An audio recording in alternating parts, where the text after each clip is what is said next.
তো উপর থেকে যে অনেক লম্বা লম্বা গাছ থাকে, আমার গাছ সম্পর্কে তেমন আইডিয়া নেই, বাট ওই অনেক উঁচু গাছ থাকে, তো গাছের উপর থেকে মানে পাখির আওয়াজ শোনে রাতের বেলা। তো পাখি কোথা থেকে আসবে?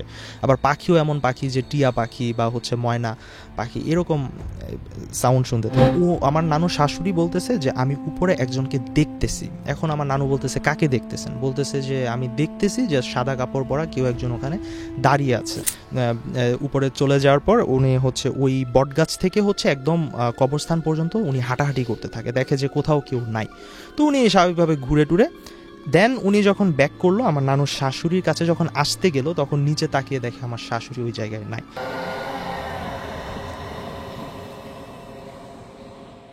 এটা হচ্ছে আবার আমার আম, নানুর কাছ থেকে শোনা। তো এটা হচ্ছে আমার নানার পারিবারিক ঘটনা। তো অনেক আগের স্টোরি, অ্যান্ড হচ্ছে আমি তখন নানুর কাছ থেকে শুনেছি। আমি যখন শুনেছিলাম তখন এটা খুবই লম্বা ঘটনাই ছিল আমার নানু যখন বলছিল, বাট আমি তখন ছোট ছিলাম, আমার মনে ছিল না। বাট বড় হওয়ার পর যখন আমি আবার যখন এই ঘটনা ভূত স্টুডিওর থ্রু যখন আমি জানতে চাইলাম, তখন বলল যে আমার পুরো মনে নাই, আমার যতটুক মনে আছে অতটুকুই আমাকে বলছে। তো এই ঘটনাটা আরও লম্বা আছে, বাট আমার যতটুক আমি শুনেছি আমার মাথায় আছে অতটুকুই বলছি, যে এটা হচ্ছে আমার নানুর শাশুড়ির সাথে ঘটেছে ঘটনাটা। তো আমাদের গ্রাম হচ্ছে আপনার এই চুলাবাজার আর কি, নরসিংদী জেলার মনোহরদী থানার হচ্ছে এটা চুলাবাজার একটা গ্রাম। তো আমার নানুর হচ্ছে তখন চুলাবাজার গ্রাম থেকে হচ্ছে আরেকটু সামনে হচ্ছে আপনার আরেক গ্রাম আছে, সেটাকে বলা হয় আপনার সেতার টেক আর কি। তো মাঝে আবার আরেকটা টেক পরে, এটাকে বলা হয় ঘোড়ামারার টেক।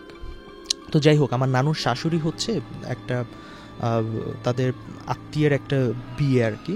তো ওই বিয়েতে হচ্ছে তাদেরকে ইনভাইট করা হয়। তো স্বাভাবিকভাবে আমি, আমার নানু আর হচ্ছে নানুর শাশুড়ি দুজনই আর কি বেরিয়ে পড়ে। তো এর মধ্যে হচ্ছে ওই দিন যেটা হলো যে আবার নানা বা হচ্ছে নানার ভাই, ওরা সবাই আমাদের ফ্যামিলি সার্কেল সবাই একসাথেই থাকে। বাট দেখা গেছে যে কেউই তখন পুরুষ মানুষ সবাই নাকি ঢাকা তখন হচ্ছে ঢাকাতে তারা চাকরির উদ্দেশ্যে থাকতো আর কি।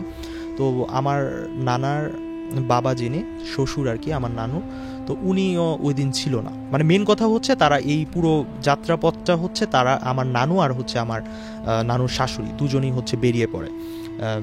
মানে তাদের সাথে কোনো পুরুষ ছিল না। আর গ্রামাঞ্চলের সাইডগুলোতে সাধারণত বিয়ে কিন্তু রাতের বেলাতে বেশি হয়ে থাকে, মানে রাত টাইমে আর কি বিয়ের দাওয়াতটা থাকে বেশি।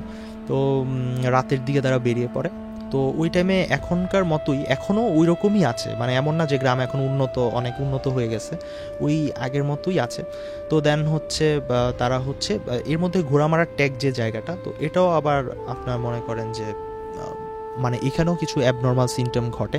তো অ্যাবনর্মাল বলতে ওরকম কারো ক্ষতি হয় নাই কখনো, বাট ওই রাস্তা দিয়ে যখন যাওয়া হয় তো মানুষ অনেকে হচ্ছে যে এটা আবার আমি নিজেও জানি। তো উপর থেকে যে অনেক লম্বা লম্বা গাছ থাকে, আমার গাছ সম্পর্কে তেমন আইডিয়া নেই, বাট ওই অনেক উঁচু গাছ থাকে, তো গাছের উপর থেকে মানে পাখির আওয়াজ শোনে রাতের বেলা। তো পাখি কোথা থেকে আসবে?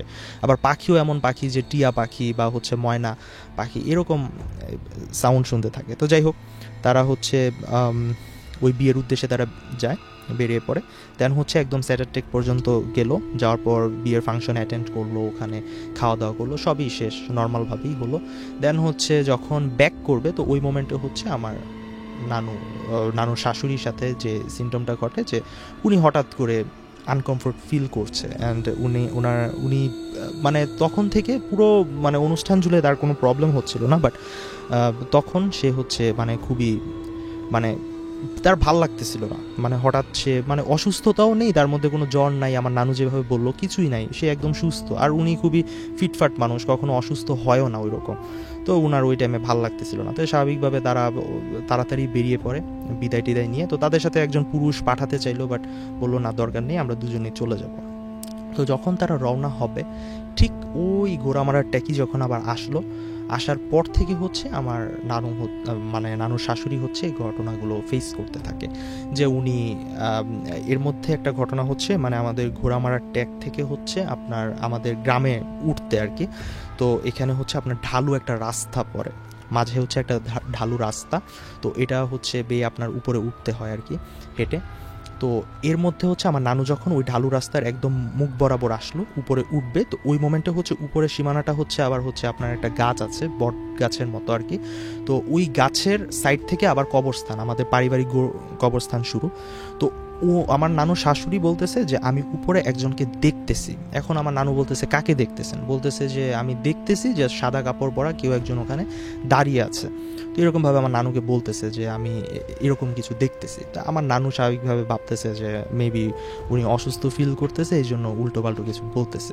দেন আমার নানু অনেক ট্রাই করতেছে, বাট তাকে মানে নিয়ে আসা যাচ্ছে না, এরকম একটা অবস্থা। দেন হচ্ছে আমার নানু বলল যে ঠিক আছে তাহলে আমি যাচ্ছি, গিয়ে দেখে আসি। তো উনি ওনার শাশুড়িকে এখানে দাঁড়া করিয়ে রেখে দেন হচ্ছে সে আমার নানু হচ্ছে উপরে চলে যায়।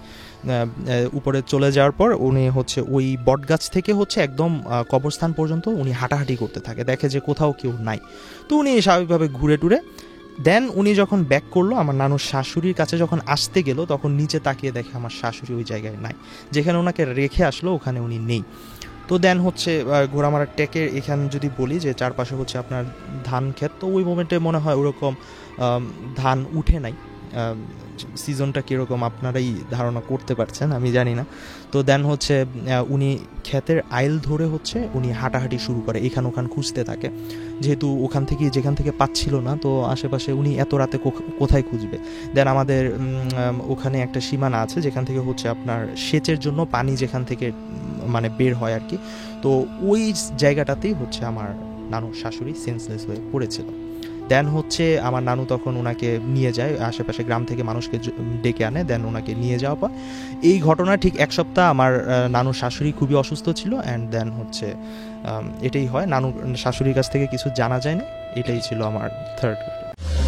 জাগো এফএম এর অ্যাপ এখন পাওয়া যাচ্ছে অ্যাপ স্টোর এবং প্লে স্টোরে।